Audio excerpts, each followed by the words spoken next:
faim est là. Ça fait des jours, des semaines, des mois, des années. Elle ne disparaît jamais.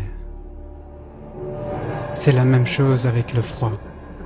Un froid terrible. Parfois, j'avais la sensation que ma circulation sanguine ralentissait. J'étais impressionné par ma propre endurance. Vu les circonstances, j'aurais dû tomber gravement malade et mourir dès le début.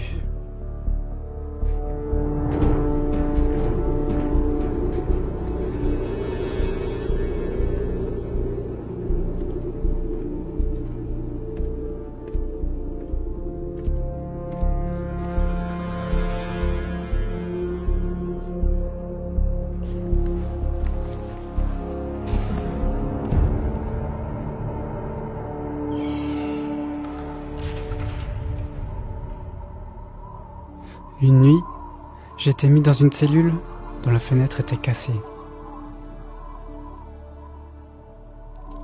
Le KGB voulait voir s'il arriverait à me faire mourir de froid. Ils auraient dit, il a cassé la vitre et le froid l'a tué. J'étais désespéré. Je me disais, mais Dieu, m'as-tu abandonné? M'as-tu oublié? Est-ce que j'ai souffert pendant toutes ces années pour rien?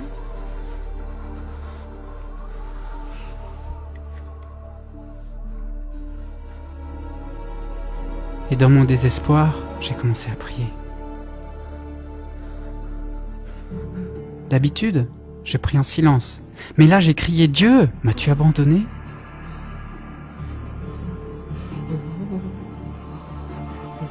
Mon cri venait du plus profond de moi.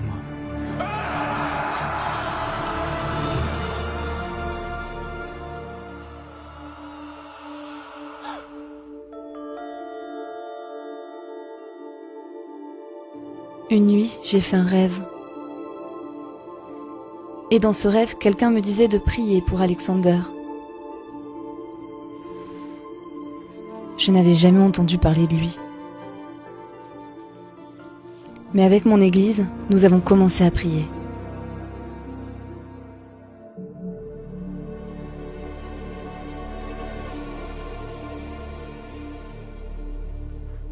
Immédiatement, j'ai senti une chaleur m'entourer.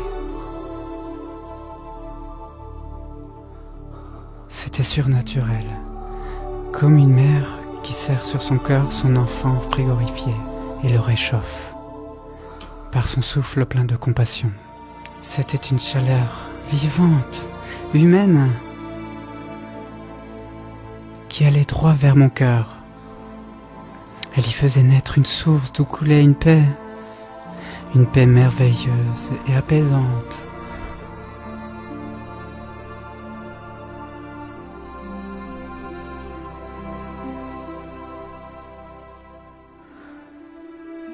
C'est comme si quelqu'un d'attentionné venait de poser sa main sur mon épaule. Je l'ai réellement senti. Ce geste voulait dire « Tu n'es pas seul, tu n'es pas abandonné.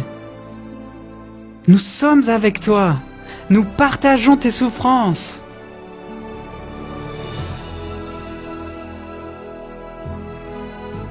C'est comme ça que Dieu m'a fait ressentir physiquement la chaleur de la prière. Je la sentais sur ma peau, dans tout mon être. C'était comme si les prières ont changé l'amour en chaleur.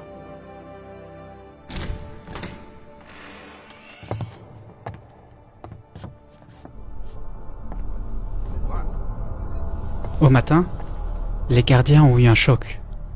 Ils ne comprenaient rien. Non seulement j'étais vivant, mais mon corps dégageait la même chaleur qu'une personne normale. J'ai entendu un médecin dire « C'est impossible, c'est inexplicable ».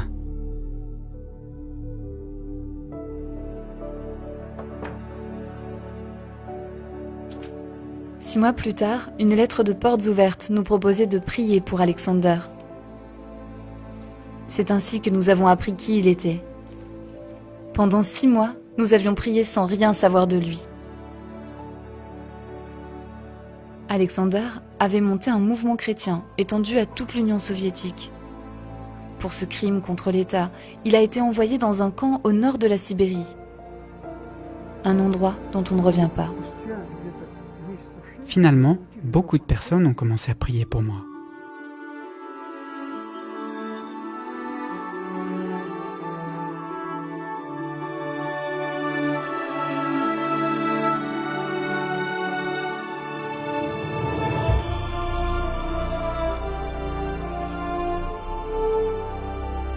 Et c'est exactement à ce moment-là que j'ai été relâché.